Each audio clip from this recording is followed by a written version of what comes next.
कानून त आहे, उन ते ज़ाहिरी ॻाल्हि आहे अमलदाराम जी ज़रूरत आहे। ॿियो जेको तव्हां अवेयरनेस जी ॻाल्हि कयो था, त इहो असांजो वरी हिकिड़ो मुआशरती अलमियो आहे। फ़र्ज़ु करे था वठूं त जेके वालदेन आहिनि 14-15 साल जे ॿार खे जेकॾहिं कंहिं पोरे सां लॻाइनि था, त वालदेन खे ख़बर हुजणु खपे त हू जंहिं ॿार खे पूरो कराइनि था, जंहिं वटि मज़दूरी लाइ वठी वञनि था, त इहो केॾो वॾो क्राइम आहे, क़ानूनी तौर ते बि, इख़लाक़ी तौर ते बि ऐं मुआशरती तौर ते बि। गॾो गॾु वरी जेके माण्हू 14-15-16 सालनि जे ॿारनि खे पोरे ते रखनि था, उन्हनि खे बि इहा ॼाण हुजणु खपे त हू जेको कमु कनि पिया उहो बेसिकली जेको आहे सो ॾोह आहे, उनजी सज़ा बि आहे। अवेयरनेस मुंहिंजो ख़्यालु आहे तॾहिं थींदी जॾहिं इन कानून ते हल्को फुल्को अमल दरामद थींदो। नेक्स्ट सवाल सर मुंहिंजो इहो आहे त पाण सिंध में ॿिनि हिसनि में आहे सवाल, पाण सिंध में हिकु त ॾिसूं था त रुझान इहो वधंदो थो वञे ॿारनि खां पोरियो कराइण जो। हिकु त इन रुझान खे कीअं रोके सघिजे थो, उहो रुझान असांजे वालदेन में हुजे, उहो रुझान असांजे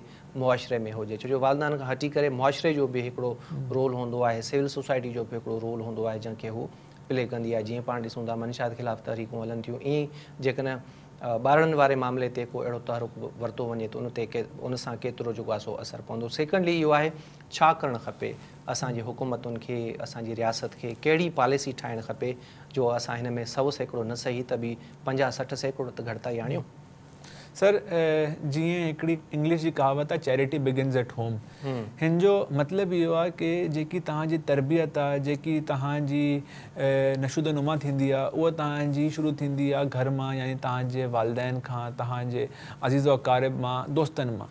सभिनि खां जेकी पहिरीं इम्पॉर्टेंट ॻाल्हि आहे उहा इहा आहे की असांजे जेका पेरेंट्स आहिनि, जेका ॿार जंहिंजे ॿारनि खे चाइल्ड लेबर में इन्वॉल्व कयो थो वञे, उन्हनि जे पेरेंट्स खे अवेयरनेस आणी वञे, उन्हनि खे ॿुधायो वञे की हे जेकी उजरत आहे, जेकी चाइल्ड लेबर आहे, हिन सां फ़ाइदो शायदि वक़्ती तौर ते नज़र अचे थो की कुझु उजरत, कुझु पैसा शाम जो घर अचनि था पिया, लेकिन जेको हिन खां नुक़सानु थिए थो पियो, उहो नुक़सानु असांजे लाइ नस्लनि खे नुक़सानु ॾींदो। त नंबर 1 जेकी पेरेंट्स खे अवेयरनेस आहे, उहा अवेयरनेस आणी वञे। सेकेंडली जेसि ताईं ॻाल्हि रही पॉलिसी जी, 2016 में जॾहिं कसूर जो वाक़ियो थियो ऐं ज़ैनब रेप वारो वाक़ियो थियो, त कुझु अमेंडमेंट्स आयूं पाकिस्तान पीनल कोड में बि आयूं, पीका में बि आयूं, पंजाब में बि आयूं। बिल्कुलु बिल्कुलु। त ईअं ई उहो छो थियो, छो जो ईअं अहिड़ी ॻाल्हि कोन्हे की हुन खां पहिरियां अहिड़ा हादसा कोन थिया हुया, हुन खां पहिरियां बि थिया हुया, लेकिन हुन हादसे खां पोइ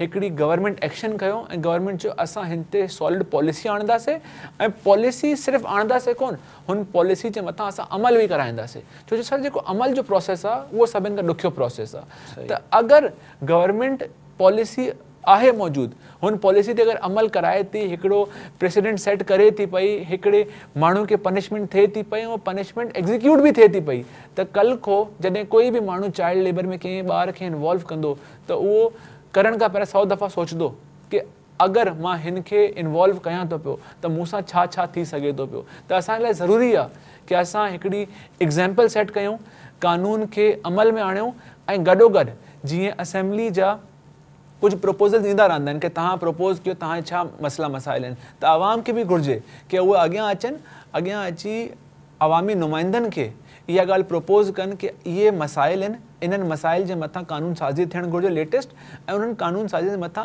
अमल थियणु घुरिजे, ऐं हिकिड़ी मिसाल क़ाइमु कई वञिजे।